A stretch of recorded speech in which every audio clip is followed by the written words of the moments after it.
Welcome back to A Christmas Carol. This is Stave 4, The Last of the Spirits. The phantom slowly, gravely, silently approached. When it came near him, Scrooge bent down upon his knee, for in the very air through which this spirit moved, it seemed to scatter gloom and mystery. It was shrouded in a deep black garment, which concealed its head, its face, its form, and left nothing of it visible save one outstretched hand. But for this it would have been difficult to detach its figure from the night and separate it from the darkness by which it was surrounded. He felt that it was tall and stately when it came beside him, and that its mysterious presence filled him with a solemn dread. He knew no more, for the spirit neither spoke nor moved. "I am in the presence of the ghost of Christmas yet to come," said Scrooge. The spirit answered not, but pointed onward with its hand. "You are about to show me shadows of the things that have not happened, but will happen in the time before us," Scrooge pursued. "Is that so, spirit?" The upper portion of the garment was contracted for an instant in its folds, as if the spirit had inclined its head. That was the only answer he received. Although well used to ghostly company by this time, Scrooge feared the silent shape so much that his legs trembled beneath him, and he found that he could hardly stand when he prepared to follow it. The spirit paused a moment, as observing his condition, and giving him time to recover. But Scrooge was all the worse for this. It thrilled him with a vague, uncertain horror to know that behind the dusky shroud there were ghostly eyes intently fixed upon him, while he, though he stretched his own to the outmost, could see nothing but a spectral hand and one great heap of black. "Ghost of the future," he exclaimed, "I fear you more than any spectre I have seen. But as I know your purpose is to do me good, and as I hope to live to be another man from what I was, I am prepared to bear you company, and do it with a thankful heart. Will you not speak to me?" It gave him no reply. The hand was pointed straight before them. "Lead on," said Scrooge. "Lead on. The night is waning fast, and it is precious time to me, I know. Lead on, spirit." The phantom moved away as it had come towards him. Scrooge followed in the shadow of its dress, which bore him up, he thought, and carried him along. They scarcely seemed to enter the city, for the city rather seemed to spring up around them and encompass them with its own act. But there they were, in the heart of it, on change amongst the merchants, who hurried up and down and chinked the money in their pockets and conversed in groups and looked at their watches and trifled thoughtfully with their great gold seals, and so forth, as Scrooge had seen them often.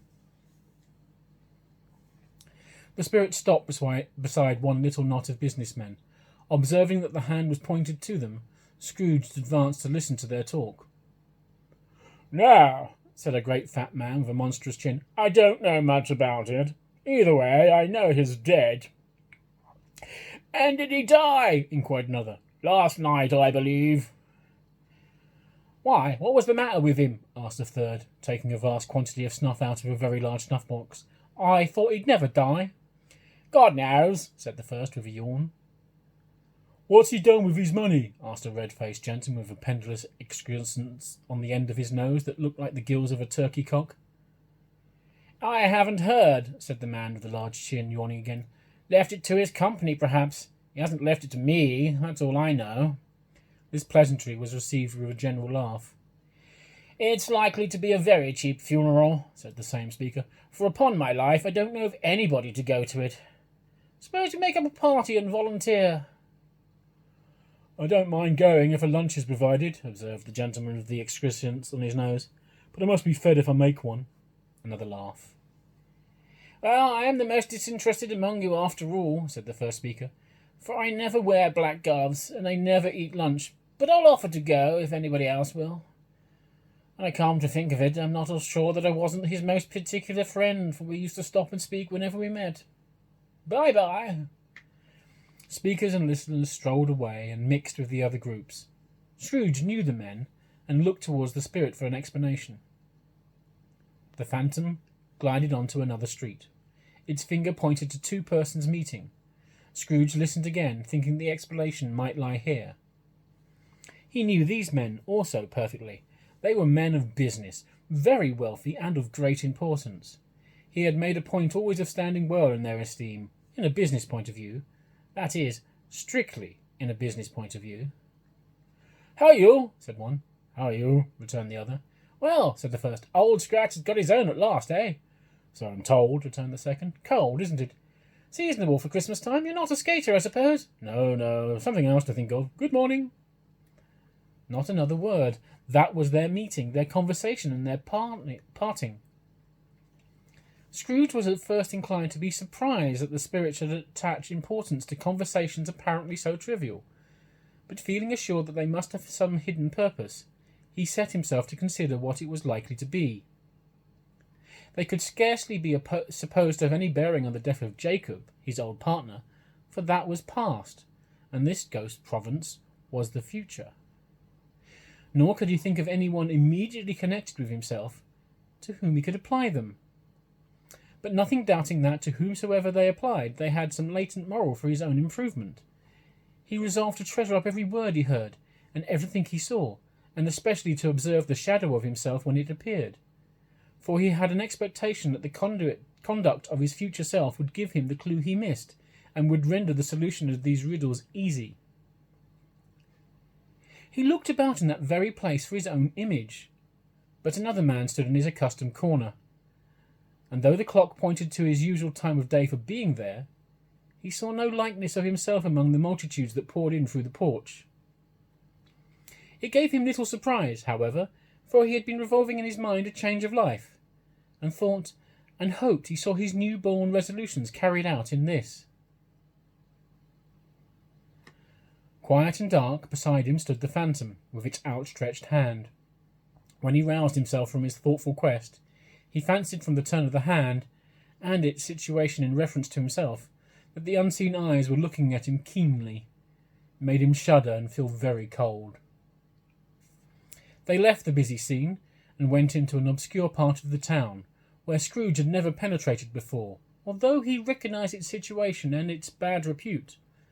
The ways were foul and narrow, the shops and houses wretched, the people half-naked, drunken, slipshod, ugly. Alleys and archways, like so many cesspools, discoursed their offences of smell and dirt and life upon the straggling streets, and the whole quarter reeked with crime and filth and misery. Far in this den of infamous resort, there was a low-browed beetling shop below a penthouse roof, where iron, old rags, bottles, bones, and greasy offal were bought. Upon the floor within were piled up heaps of rusty keys, nails, chains, hinges, files, scales, weights, and refuse iron of all kinds. Secrets that few would like to scrutinize were bred and hidden in mountains of unseemly rags, masses of corrupted fat, and sepulchres of bones. Sitting in amongst the wares he dealt in, by a charcoal stove made of old bricks, was a grey-haired rascal, nearly 70 years of age, who had screened himself from the cold air without by a frowsy curtaining of miscellaneous tatters hung upon a line, and smoked his pipe in all the luxury of calm retirement. Scrooge and the phantom came into the presence of this man, just as a woman with a heavy bundle slunk into the shop. But she had scarcely entered when another woman, similarly laden, came in too, and she was closely followed by a man in faded black, who was no less startled by the sight of them than they had been upon the recognition of each other. After a short period of blank astonishment, in which the old man with a pipe had joined them, they all three burst into the last. "Let the charwoman alone to be the first," cried she who had entered first. "Let the laundress alone to be the second, and let the undertaker's man alone to be the third. Look here, old Joe, here's a chance, if we haven't all three met here without meaning it." "You couldn't have met me in a better place," said old Joe, removing his pipe from his mouth. "Come into the parlour. You were made free of it long ago, you know, and the other two ain't strangers. Stop till I shut the door of the shop. Ah, how it shrieks. There ain't such a rusty bit of metal in the place as its own hinges, I believe, and I'm sure there's no such old bones here as mine. Ha, ha, ha. We're all suitable to our calling. We're well matched. Come into the parlour. Come into the parlour.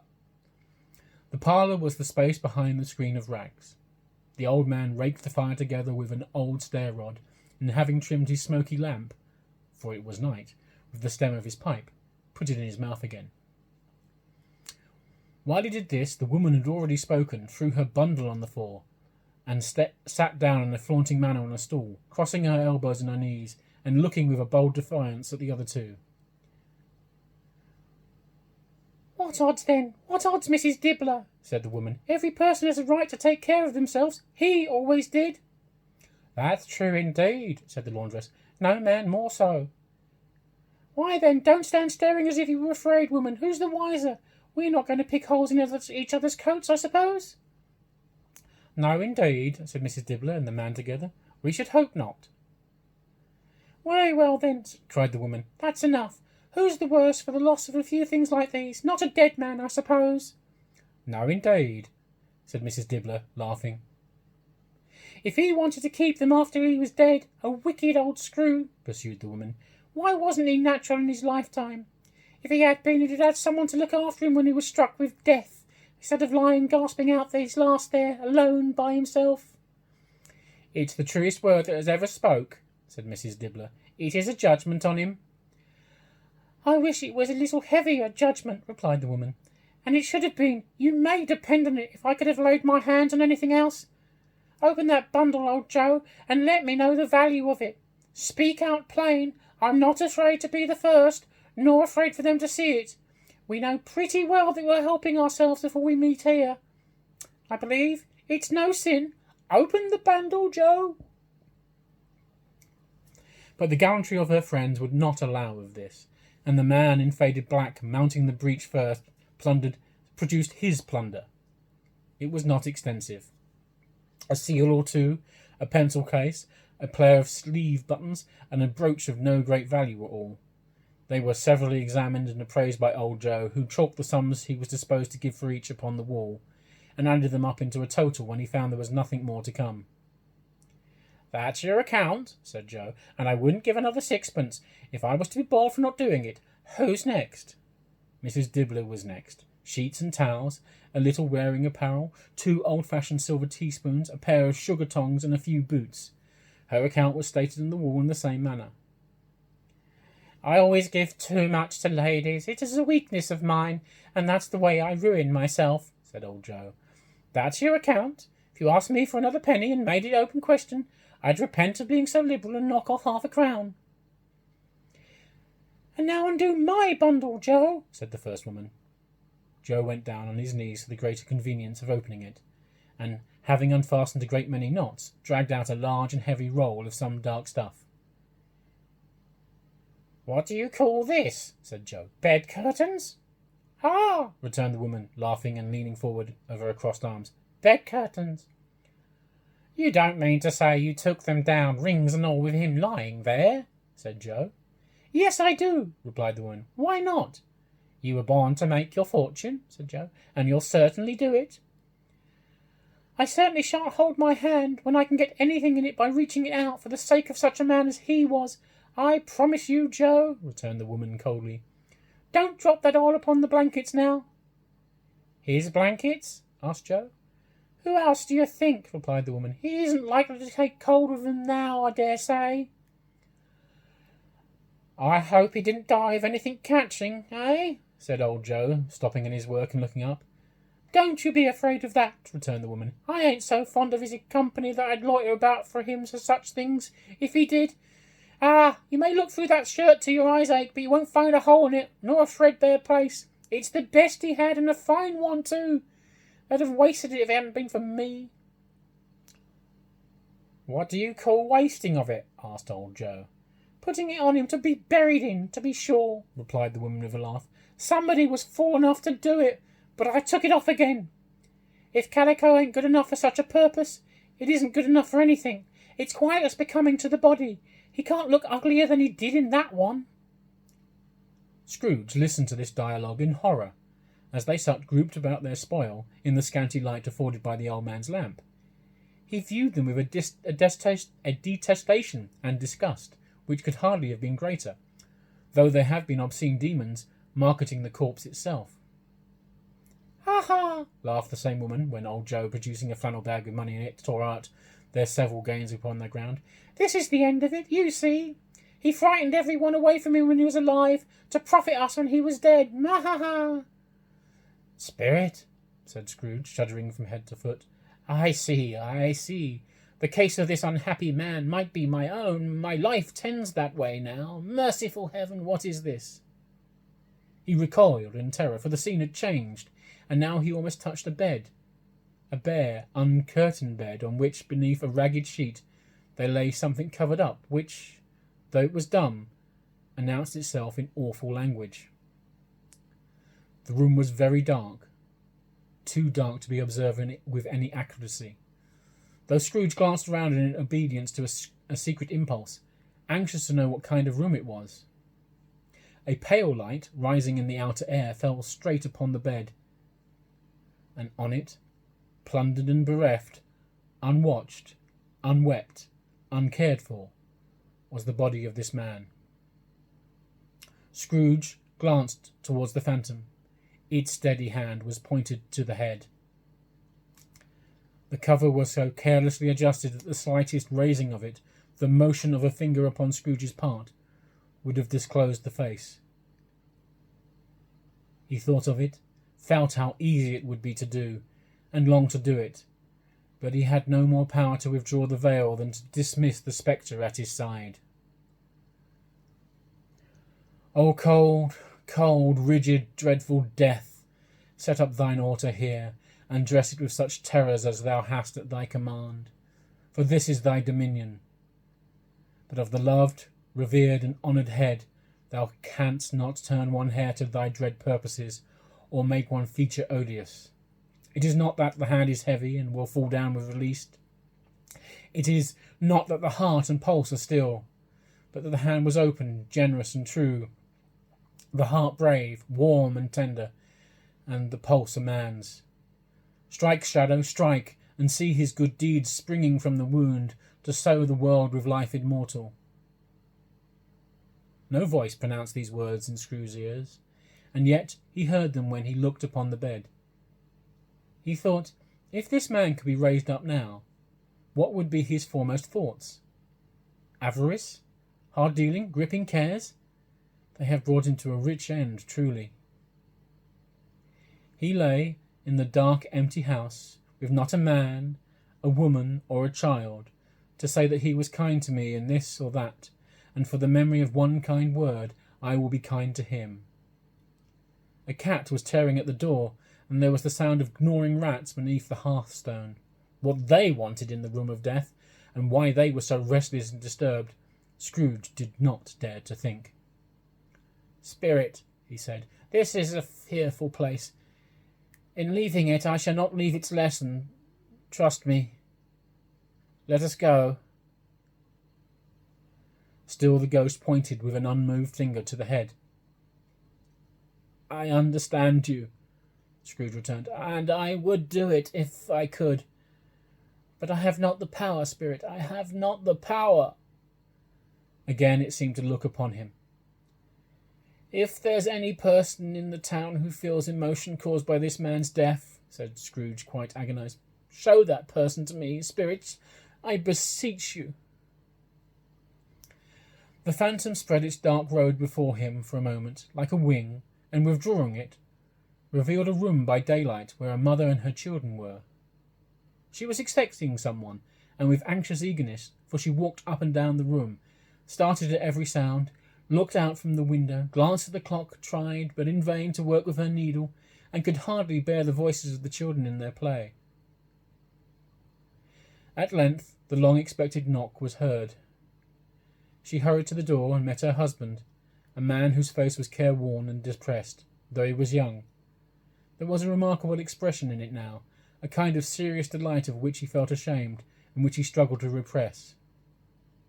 He sat down to the dinner that had been hoarding for him by the fire, and when she asked him faintly what news, which was not until after a long silence, he appeared embarrassed how to answer. "Is it good," she said, "or bad?" to help him. "Bad," he answered. "We are quite ruined?" "No, there is hope yet, Caroline." "If he relents?" she said, amazed. "There is? Nothing is past hope if such a miracle has happened." "He is past relenting," said her husband. "He is dead." She was a mild and patient creature if her face spoke truth, but she was thankful in her soul to hear it, and she said so with clasped hands. She prayed forgiveness the next moment and was sorry, but the first was the emotion of her heart. "What the half-drunken woman whom I told you of last night said to me when I tried to see him and obtain a week's delay, and what I thought was a mere excuse to avoid me, turns out to have been quite true. He was not only very ill, but dying then." "To whom will our debt be transferred?" "I don't know, but before that time we shall be ready with the money, and even though we were not, it would be a bad fortune indeed to find so merciless a creditor and his successor. We may sleep tonight with light hearts, Caroline." Yes, soften it as they would, their hearts were lighter. The children's faces, hushed and clustered round to hear what they so little understood, were brighter, and it was a happier house for this man's death. The only emotion that the ghost could show him, caused by the event, was one of pleasure. "Let me see some tenderness connected with a death," said Scrooge, "or that dark chamber spirit from which we left just now will be for ever present to me." The ghost conducted him through several streets familiar to his feet, and as they went along, Scrooge looked here and there to find himself, but nowhere was he to be seen. They entered poor Bob Cratchit's house, the dwelling he had visited before, and found the mother and the children seated round the fire. Quiet. Very quiet. The noisy little Cratchits were as still as statues in one corner, and sat looking up at Peter, who had a book before him. The mother and her daughters were engaged in sewing, but surely they were very quiet. And he took a child and set him in the midst of them. Where had Scrooge heard those words?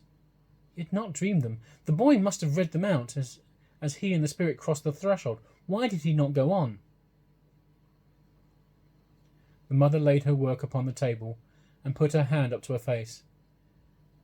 "The colour hurts my eyes," she said. "The colour? Ah, poor Tiny Tim!" "They're better now again," said Cratchit's wife. "It makes them weak by candlelight, and I wouldn't show weak eyes to your father when he comes home. For the world, it must be near his time." "Past it, rather," Peter answered, shutting up his book. "But I think he's walked a little slower than he used these last few evenings, mother." They were very quiet again. At last she said, and in a steady, cheerful voice that only faltered once, I have known him walk with Tiny Tim upon his shoulder very fast indeed." "And so have I," cried Peter. "Often." "And so have I," exclaimed another. So had all. "But he was very light to carry," she resumed, intent upon her work, "and his father loved him so that it was no trouble, no trouble. And there is your father at the door." She hurried out to meet him, and little Bob in his comforter, he had need of it, poor fellow, came in. His tea was ready for him on the hob, and they all tried who should help him to it most. Then the two young Cratchits got upon his knees and laid, each child a little cheek, against his face, as if they said, "Don't mind it, father. Don't be grieved." Bob was very cheerful with them and spoke pleasantly to all the family. He looked at the work upon the table and praised the industry and speed of Mrs. Cratchit and the girls. They would be done long before Sunday, he said. "Sunday? You went today then, Robert?" said his wife. "Yes, my dear," returned Bob. "I wish you could have gone. It would have done you good to see how green a place it is. But you'll see it often. I promised him that I would walk there on a Sunday." "My little child," cried Bob. "My little child." He broke down all at once. He couldn't help it. If he could have helped it, he and his child would have been farther apart than perhaps they were. He left the room and went upstairs into the room above, which was lighted cheerfully and hung with Christmas. There was a chair set close beside the child, and there were signs of someone having been there lately. Poor Bob sat down in it, and when he thought a little and composed himself, he kissed the little face. He was reconciled with what had happened, and went down again quite happy. They drew about the fire and talked, the girls and the mother working still. Bob told them of the extraordinary kindness of Mr. Scrooge's nephew, whom he'd scarcely seen but once, and who, meeting me in the street that day and seeing that he looked just a little down, you know, said Bob, inquired what had happened to distress him. "On which," said Bob, "for he is the pleasantest spoken gentleman you've ever heard, I told him." "I'm heartily sorry for it, Mr. Cratchit," he said, "and heartily sorry for your good wife." "By the by, how he ever knew that, I don't know." "Knew what, my dear?" "Why, that you were a good wife," replied Bob. "Everybody knows that," said Peter. "Very well observed, my boy," cried Bob. "I hope they do." "Heartily sorry," he said, "for your good wife. If I can be any service to you in any way," he said, giving me his card, "that's where I live. Pray come to me." Now it wasn't, cried Bob, for the sake of anything he might have been able to do for us, so much as his kind way, that this was quite delightful. It really seemed as if he'd known our Tiny Tim and felt with us. "I'm sure he's a good soul," said Mrs. Cratchit. "You would be sure of it, my dear," returned Bob, "if you saw and spoke to him. I shouldn't be at all surprised, mark what I say, if he got Peter a better situation." "Only hear that, Peter," said Mrs. Cratchit. "And then," cried one of the girls, "Peter will be keeping company with someone and setting up for himself." "Get along with you," retorted Peter, grinning. "It's just as likely as not," said Bob. "One of these days, though there's plenty of time for that, my dear. But however and whenever we part from one another, I am sure we shall none of us forget poor Tiny Tim, shall we? Or this first parting that there was among us." "Never, father," cried they all. "And I know," said Bob, "I know, my dears, that when we recollect how patient and how mild he was, although he was a little child, we shall not quarrel easily among ourselves, and forget poor Tiny Tim in doing it." "No, never, father," they all cried again. "I am very happy," said little Bob. "I am very happy." Mrs. Cratchit kissed him, his daughters kissed him, the two young Cratchits kissed him, and Peter and himself shook hands. "Spirit of Tiny Tim, thy childish essence was from God." "Spectre," said Scrooge, "something informs me that our parting moment is at hand. I know it, but I know not how. Tell me what man that was whom we saw lying dead." The ghost of Christmas yet to come conveyed him, as before, though at a different time, he thought. Indeed, there seemed no order in these later visions, save that they were in the future, into the resorts of business men, but showed him not himself. Indeed, the spirit did not say for anything, but went straight on as if to the end just now desired, until besought by Scrooge to tarry for a moment. "This court," said Scrooge, "through which we hurry now, is where my place of occupation is, and has been for a length of time. I see the house. Let me behold where I shall be in days to come." The spirit stopped. The hand was pointed elsewhere. The house is yonder," Scrooge exclaimed. "Why do you point away?" The inexorable finger underwent no change. Scrooge hastened to the window of his office and looked in. It was an office still, but not his. The furniture was not the same, and the figure in the chair was not himself. The phantom pointed as before. He joined it once again, and wondering why and whither he had gone, accompanied it until they reached an iron gate. He paused to look around before entering. A churchyard. Here, then, the wretched man whose name he had now to learn lay underneath the ground. It was a worthy place, walled in by houses, overrun by grass and weeds, the growth of vegetation's death, not life, choked up with too much burying, fat with repleted appetite. A worthy place. The spirit stood among the graves and pointed down to one. He advanced towards it trembling. The phantom was exactly as it had been, but he dreaded that he saw new meaning in its solemn shape. "Before I draw nearer to that stone to which you point," said Scrooge, "answer me one question. Are these the shadows of the things that will be, or are they the shadows of things that may be only?" Still the ghost pointed downward to the grave by which it stood. "Men's courses will foreshadow certain ends, to which, if preserved in, they must lead," said Scrooge. "But if the courses be departed from, the ends will change. Say it thus, with what you show me." The spirit was immovable as ever.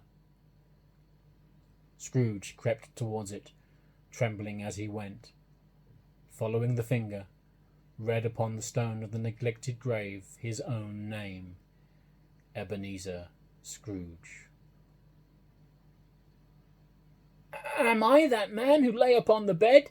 he cried upon his knees. The finger pointed from the grave to him and back again. "No, spirit, no, no!" The finger was still there.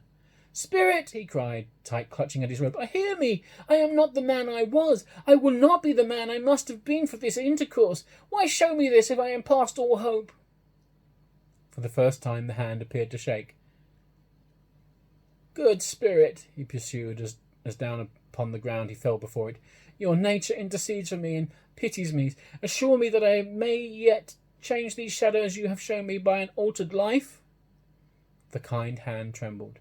I will honour Christmas in my heart, and try to keep it all the year. I will live in the past, the present, and the future. The spirits of all three shall strive within me. I will not shut out the lessons that they teach. Oh, tell me I may sponge away the writing on this stone." In his agony he caught the spectral hand. It sought to free itself, but he was strong in his entreaty and detained it. The spirit, stronger yet, repulsed him. Holding up his hand in a last prayer to have his fate reversed, he saw an alteration in the phantom's hood and dress.